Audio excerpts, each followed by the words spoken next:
Hello నమస్తే, welcome to MK media. నేను మధు కళ్యాణ్.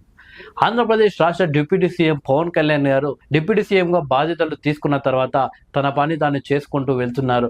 మునపటి మంత్రుల్లాగా, మునపటి వైఎస్ఆర్సీపీ నాయకుల్లాగా నోటికి పని చెప్పకుండా కేవలం చేతులతో తన పని తాను చేసుకుంటూ పోతున్నారు. తాజాగా పిఠాపురం నియోజకవర్గంలో డిప్యూటీ సీఎం పవన్ కళ్యాణ్ గారు పర్యటిస్తున్నారు. 1వ తారీఖున పింఛన్లు ఇస్తామని చెప్పేసి ఎన్నికలకు ముందు కూటమి ప్రభుత్వం చెప్పడం జరిగింది. అందులో భాగంగా నిన్న డిప్యూటీ సీఎం పవన్ కళ్యాణ్ గారు పిఠాపురం నియోజకవర్గంలో పింఛన్ల పంపిణీ జరపడం జరిగింది.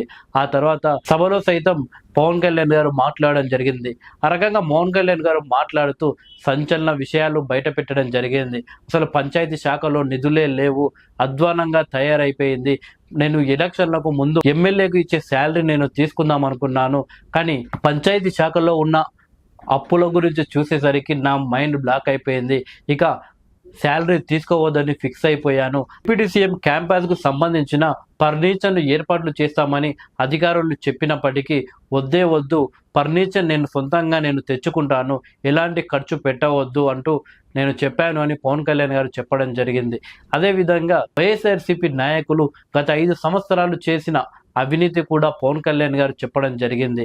ఎర్రచందనం ఏదైతే ఉందో, ఎర్రచందనాన్ని తరలిస్తున్న సందర్భంలో నేపాల్ పోలీసులు ఎర్రచందనాన్ని పట్టుబడ్డారు, కానీ ఆంధ్రప్రదేశ్లో ఉన్న టోల్ గేట్స్ దగ్గర మాత్రం ఎర్రచందనం పట్టుకోలేకపోయారు.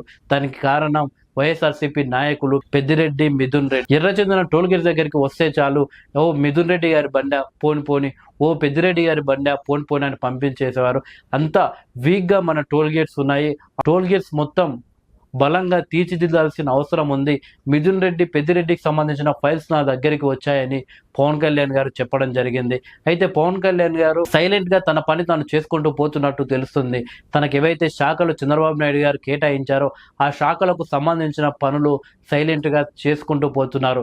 వైఎస్ఆర్సీపీ నాయకులకు కూడా ఒకవైపు నిద్ర కూడా పట్టడం లేదని తెలుస్తుంది. పవన్ కళ్యాణ్ గారు ఇలాంటి ఇన్ఫర్మేషన్ బయటకు లీక్ చేయకుండా తన పని తాను చేసుకుంటూ పోతున్నాడు. గతంలో ఏ ప్రభుత్వం అధికారంలో ఉన్నా సరే కానీ వాళ్ళు ఏ నిర్ణయం తీసుకున్నా కానీ ఆ నిర్ణయం తీసుకుంటే ఎలాంటి సమస్యలు వస్తాయి, ఎలాంటి లాభం వస్తుందని చెప్పేసి ముందుగానే కొంచెం లీకులు ఇచ్చేవారు. కానీ పవన్ కళ్యాణ్ గారు నిన్న చెప్పినంత వరకు మిథున్ రెడ్డి అలాగే పెద్దిరెడ్డికి సంబంధించిన ఫైల్స్ తన వద్దకు వచ్చాయని ఎవరికీ తెలియదు. ఎర్రచందనం విషయంలో మిథున్ రెడ్డి, పెద్దిరెడ్డి పాత్ర బలంగా ఉందని కూడా ఎవరికీ తెలియదు.